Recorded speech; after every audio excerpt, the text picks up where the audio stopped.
please tell me who you are and why are you here? I'm 56 from the U.S., from North Carolina originally, so live in Hawaii now, so flew all the way from Hawaii here. So the question as far as why I'm here, to me, you know, a lot of the other conflicts are gray, but this conflict is definitely black and white. This is about good versus evil.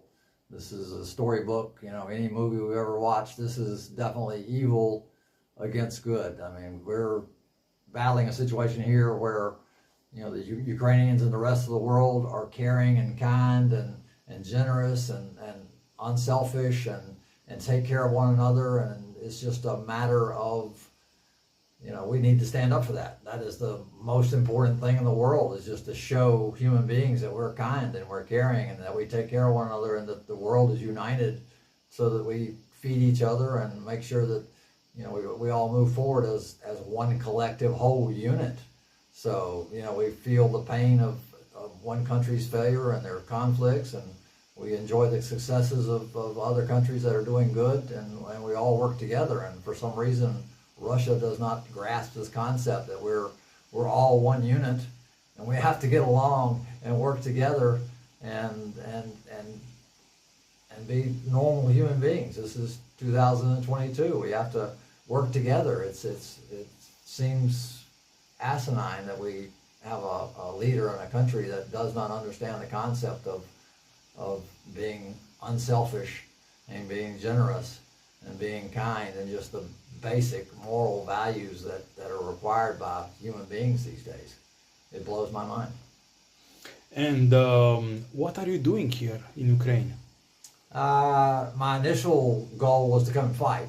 I think, you know, everybody around the globe should be motivated to come here and support the Ukrainians and support the army, no matter what gender, age, anything. Everybody should be here supporting the army. But I'm 56, so initially they were like, well, I have no military experience, so they're like, you're not an ideal candidate.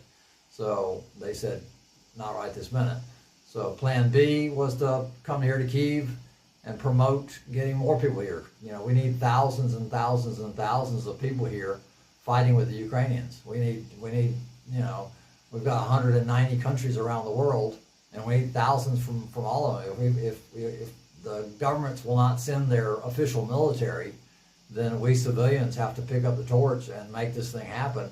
And we've gotten some wonderful people here, but it's a small fraction of the number that should be here. If we have 5,000, you know, to 10,000 people here fighting, you know, that is just a minuscule amount of the 5 billion people on the globe. You know, we need everyone here fighting. That's why I'm in Kyiv. So every project that I promote is about getting people here to support the Ukrainians. We were at a critical juncture in this war where we are sitting on the fence as far as whether good or evil is going to win. You know, right now we're looking at a situation where the world is waning and it's thinking that this is important or not. And we're at a point where, you know, all right, are we going to stand for humanity, for human rights, for everything that is good with the world? Or are we just going to ignore it? You know, if everybody is complacent and doesn't join this fight, then guess who's going to win? It might take 10 years, but we're going to lose this battle if everyone around the globe does not stop what they're doing and get off the couch and come to Ukraine and defend the human rights of everyone around the globe. This is the most important thing going on in the world today.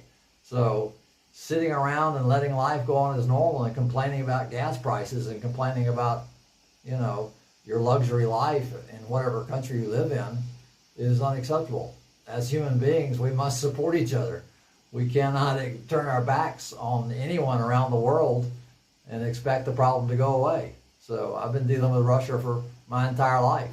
You know, we had one period where it was okay, but now we've let it slip back into terrorism. So it's just, the world needs to respond.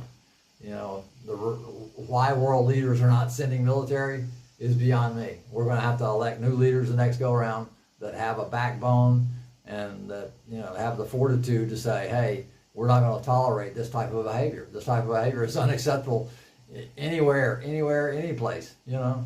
So it's totally unacceptable. And why people are not responding, I do not know. What impressed you the most since you are here?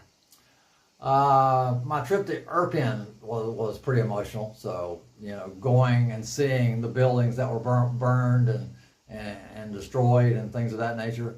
I think more emotional for me is just talking to the guys that have come here. When you talk to a 20-year-old guy that sold everything he owns to come here and fight, that is heroism. He's coming here to risk his life for humanity, for the Ukrainians. Guys that sell everything they own to come here and support the Ukrainians while others sit at home and do nothing.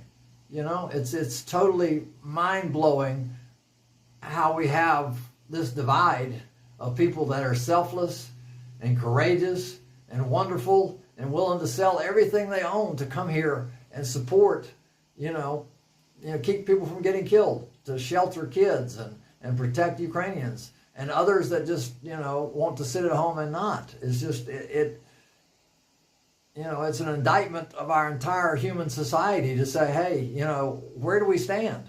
Do we stand for good, or do we just not care? I mean, does the world not care? That's the feeling that I wrestle with every day in my interactions with everybody. Every one of us is responsible for the outcome of this war. Every one of us, by our actions and what we do.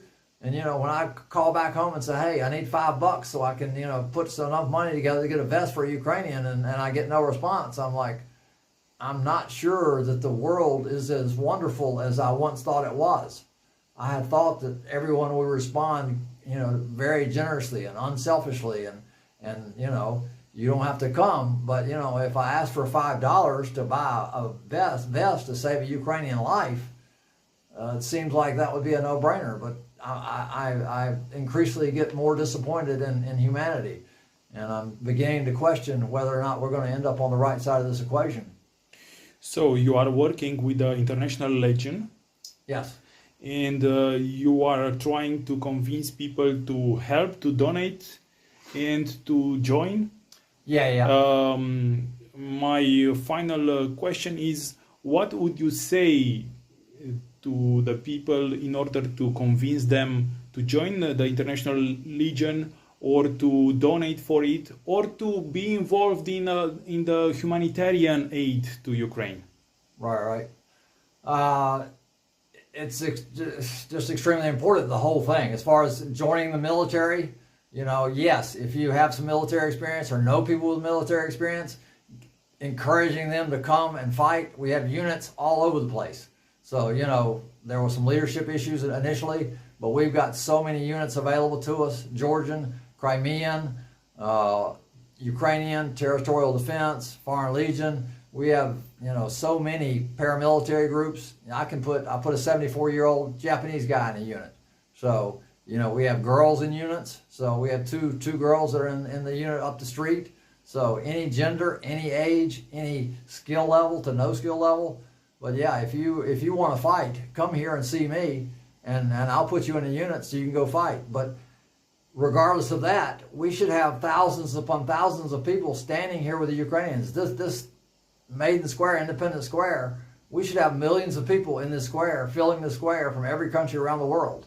And while we don't, I don't understand. I'm here every day with all the flags from all the supporting countries, with the memorials for the people that have died. And, I've had several people come, but just a handful, So it blows my mind that I'm standing here alone without thousands of people from every country, from Asia, from Africa, from Australia, from Canada, from everywhere in South America, every place. Europe. Europe, everywhere. We need everybody here. If you have no skills, just come. We need to be cheerleaders. Just being here and saying, hey, I support the Ukrainians, and I support human rights, and I support good and generosity and caring and kindness and altruism, and it's just we need to show the world that we care, and it's essential. If you don't do any work at all, just being here and supporting and showing them that we care for our fellow human beings, is the most important thing we can do.